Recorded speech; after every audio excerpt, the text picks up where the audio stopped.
What is going on, guys? This is your boy TrevCL, and we are back with yet another week of the PMC Orange League.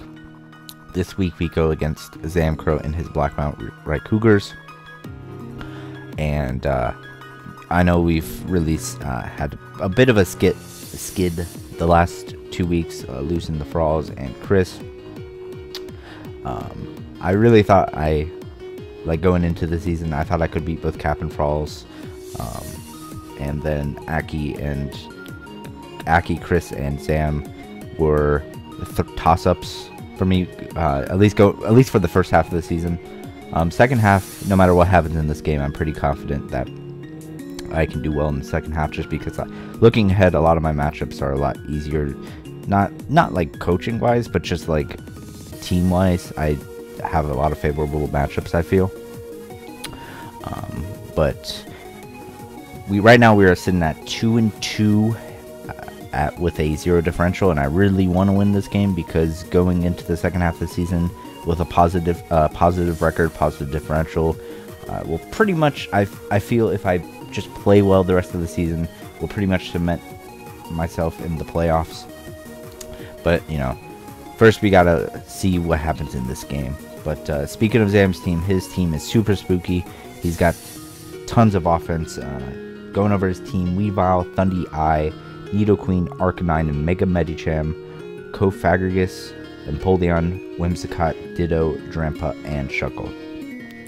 Now, when I went about building this team, I didn't really keep in mind the Ditto, but the Ditto was at the back of my mind. And as you see, I actually have absolutely no setup on this team, which is kind of funny. But as you can see, my 6 I decided to bring were Decidueye, Tapu Koko, Lando T, Lucario, Bronzong, and Scolipede. So this first set, Scarf Decidueye, if you look at his team, he has an Arcanine, which can defensively check it, and he has a Weavile that can offensively check it if Decidueye is weakened a little bit. But otherwise, this Scarf Decidueye is really good against him. He also has the possibility of Drampa, which could be a little bit of a nuisance. It prevents me from spamming the Spirit Shackle. But Spirit Shackle is a good move because it allows me to basically hit something. So even if Arcanine is his switch-in, then he can't make a double into something, predicting, like, for example, my Lando T to go into on his Arcanine. So if I go into Lando T, he can't make a double in the Weavile, which is really nice. I probably will save this for more of a late game situation, just because I don't want to Spirit Shackle and then possibly be Pursuit Trapped by the Weavile. So I'll probably just click U-turn the first bit if I do use Decidueye a good bit in the early game, and then save it for once Weavile is gone or very weakened. Then I can possibly sweep with this late game, depending on what he has left. Next, we have a bit of a speedy, bulky Tapu Koko, still with a good amount of offensive investment. Nature's Madness, Roost, Thunderbolt, and U-turn. Obviously has the Nidoqueen, which is probably one of the better Tapu Koko checks, if not the best. But if I can get a Nature's Madness off with possibly even some rocks or spikes damage, then it'll be well in range of, his team is really Koko weak outside of the Nidoqueen. Really, his only other electric resists are the Whimsicott and the Drampa, and which Whimsicott doesn't really like to take electric surge boosted Thunderbolts, and I just don't see the Drampa coming. So yeah, this Koko is really good. So I can get off a Nature's Madness on Queen, U-turn out on it, and that right there will give me around 55-60% off right then and there. And then pretty much from there, it's pretty much in range of any of my offensive things. Even Shuka is in range of EQ from Lando, and if it's not Shuka, then it's in range of EQ from a few other Mons, which I'll go into in a second. But yep, this Koko is really good against this team, and if I can get rid of his Nidoqueen, then it puts in even more work. Next, we have a Scarf Lando, enough speed to outspeed Weavile, Jolly max speed Weavile, with the Scarf. Same thing with Decidueye, that was the same speed. And it is carrying U-Turn, Earthquake, Stone Edge, and Knockoff. Now, you may be wondering why no Z move Lando. I just feel like momentum span with fast mons like Scarf Decidueye, Tapu Koko, Scarf Lando T is really good against him this game. Because he has a Mega Medi that kind of pressures me, I really want to have as many of my Pokemon as possible outspeed the Mega Medi, so it can't be as big of a threat as it is looking to my team right now. So, yep, I'm Adamant, which gives me a lot of power. So, if he brings a more offensive team, which I feel like he'll bring, just because if I bring defense and he brings a more bulky team, then my defense beats his defense. So, he really needs to bring offense, because that's the only way he can beat my defense core, especially like with the likes of Toxapex. So, really with Toxapex, he kind of needs to bring like Thundee-Eye, Mega Medi, or else he's going to have a terrible time with that. But yeah, that is the Lando T. Next, we have a bit of an interest in Lucario set. This Lucario was, I believe, it outspeeds No Speed Arcanine, which I really wanted to make my Lucario like have a lot of EVs in each attacking stat. So I just basically went with the bare minimum speed I could, which was enough speed to outspeed a No Speed Arcanine if he brought it. Also, if he brings a somewhat speedy Nidoqueen, I can outspeed that too, unless he's like very, very fast, like probably like at least 140 EVs, I believe. He'd have to be a lot faster than just your standard bulky Nidoqueen. I'm max special attack with a Rash Nature, which allows me to hit really hard with Life Orb Dark Pulse against Kofag. Life Orb Aura Sphere hits, the Weavile hits Empoleon really hard. Opposing Lucario Ditto hits Drampa for a ton of damage. Earthquake is there for the Nidoqueen. I could have gone like Psychic, and the reason why like I didn't go like Psychic in the Vacuum is because I wanted E-Speed, because E-Speed was for the Medicham, because that was a big threat. So I wanted to be able to have a priority move that could really do a lot of damage against the Mega Medi, and that's what 212 speed or 212 attack E-Speed does. It hits it really hard. Like I think it does, like, depending on how much bulk he's invested, it could do upwards of 40, 45, even 50, I believe. Again, depends on how invested he is. So that's why. So basically max special attack, enough speed to outspeed No Speed Arcanine, and a pretty speedy Nidoqueen, and then the rest in attack to give me as much attacking power as possible.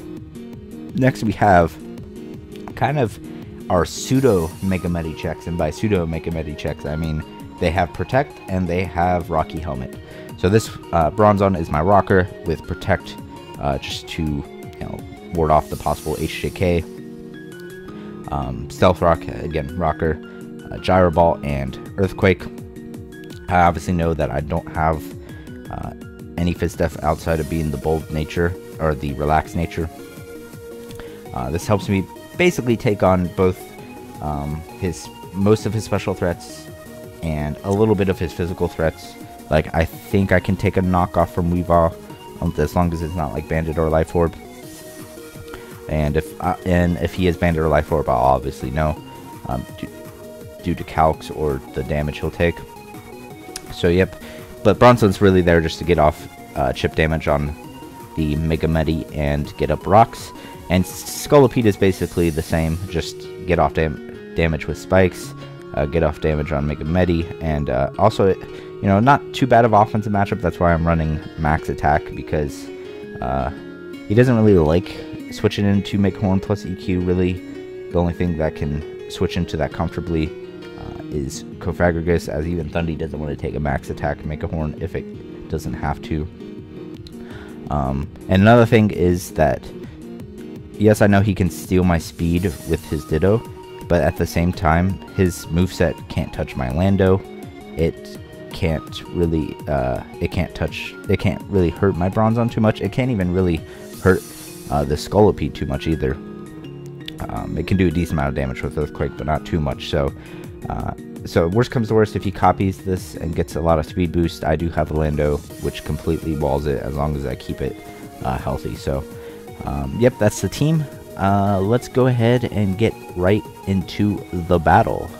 And here we are, guys, at the team preview. Now, as you can see, he did go with the more offensive approach, like I felt like he might, with the Weavile, Megamedi, and Thundi Eye. He also brought the Ditto, which, you know, was probably, which was most likely coming, just because my team is very, very setup heavy. A lot of my mons get set up, and I even have, like, the possibility of Baton Pass and Nasty Pots, or Source Stances with Decidueye. So very, very setup heavy team. So understandable that Ditto would come. And then he brought Nidoqueen plus Empoleon, which Empoleon was like a mon that definitely could have come. It could have not come.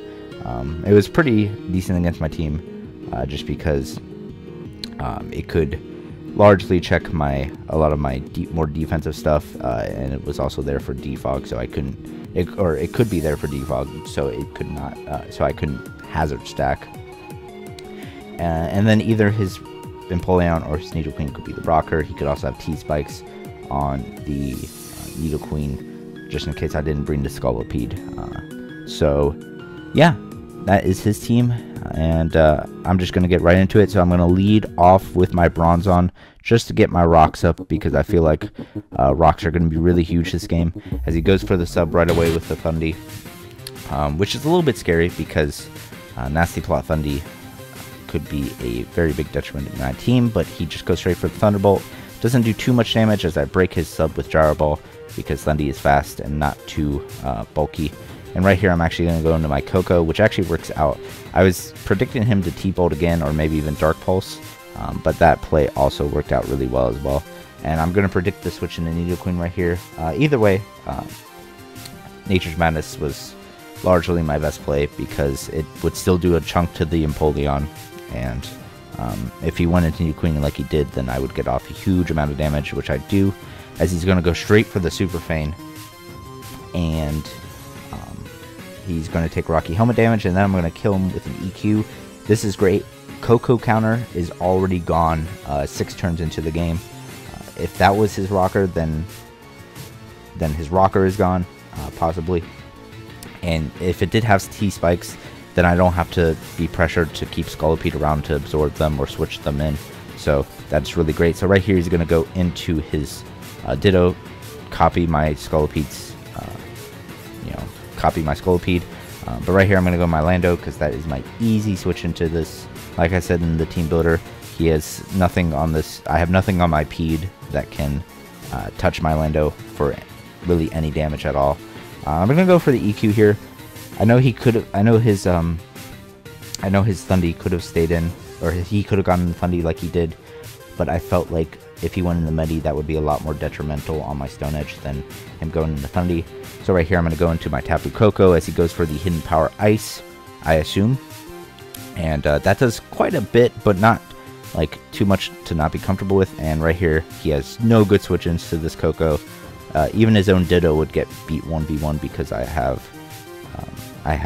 Roost, and I figure he Scarfed. So right here, I kill the Thundi. He goes into his Weavile. I'm actually click U-turn this turn, but he reveals the Fake Out. And now he's definitely in range 100% for a T-Bolt. So that's what I'm actually going to go for right here, as he goes for the Ice Shard. Does not kill me. See, if I think without my bulk investment, I might have died to Fake Out plus Ice Shard. I'm not really sure. I should maybe run a calc, but it definitely would have been a lot closer than the 24% I now sit at. So now he's going to go into his Megamedi, and I obviously want to preserve this Koko, because the Empoleon could be a huge problem. Well, it's not going to be a huge problem, but just I want another offensive check to the Empoleon. I just want to have another thing that can kill it. And so I'm going to switch to my Bronzong as he goes for Ice Punch. Now right here, I should have clicked Protect, because if he went for High Jump Kick, as I go into Scolipede, predicting the High Jump Kick or Drain Punch. But again, he just goes for double Ice Punch. I should have clicked Protect anyway, because that was my best play with Bronzong, as he kills my Scolipede with Ice Punch. But it doesn't really matter. I probably would have lost the Pokemon there. I would have had to made the right prediction, which at that point was hard. So I'm just going to go into my Scarf Decidueye, and and kill this with a Spirit Shackle. And then he's going to go into his Empoleon. I'm just going to... I mean, he can't really hurt me too bad. If he has Ice Beam, that'll do a decent chunk, but it won't come close to killing me. So I'm just going to keep firing off these Spirit Shackles, as that is, you know, I'm locked into it. It's just my best play overall. As he goes for a knockoff, knocks off my Choice Scarf, which isn't too bad, as I'm just going to go for the Low Sweep, just showing off the tech that I had carried for the Weavile. And now he's going to go into his Ditto, and my Landorus is super healthy. And even if he crits my... I think he would need to crit my Lando twice. Even if he crits my Lando, I still have Lucario, which I think Life Orb Dark Pulse would probably kill from this range. And, you know, if it didn't, then I did possibly risk losing the game. But I was pretty safe. Like, he would have... I'm pretty sure he would have had to crit me twice. And I was pretty confident that he wasn't going to do that. So, that is the game. A very good game, Zam. Actually, looking back at it, if he got one crit, he would have been able to. But I was pretty... you know, maybe it was a little bit risky, but, you know, I wanted to 5-0 just because the differential was nice. And I was able to preserve it, so if he had gotten the crit, I could have possibly gotten more Intimidates off. I could have saved my Lando, sacked something else off, and then got another Intimidate just so my Lucario could live 2 Spirit Shackles. So really, while I risked maybe losing one more differential than I would have if I would have just hacked Decidueye, I still did not. I didn't risk the game, is my main point. So that is a win. And we moved to 3-2 going into the last half of the season, the second half. So 3-2 plus 5, not too bad, not too bad. We're looking pretty good for playoffs, actually. I think it's top 5 out of 8. So I think as long as we like finish at least 6-4, that should be definitely good enough to get into playoffs. Although top 3 actually get a round 1 bye, as 4 and 5 play the first round of playoffs. So really want to probably aim for at least 7-3, because that would also pretty much be a guaranteed top 3 seed. So that's what we really want to aim for. But that's enough rambling from me. It was a good game. I think I played pretty well, which is great. It was yeah. The score wasn't as bad. Like, the game didn't represent the score, or the score didn't represent the game. It was a lot closer than the 5-0 score showed, as Tapu Koko was almost dead, Decidueye was almost dead, Bronzong was almost dead. So it was a lot closer than the score indicated. But still, GG. And yeah, like I said, that's been enough rambling from me. So hope you guys enjoyed this video. Make sure to leave a like if you did. And hopefully you guys are looking forward to the next PMC Orange League video. But this has been your boy TrevCL, and I'm signing out. Peace, guys.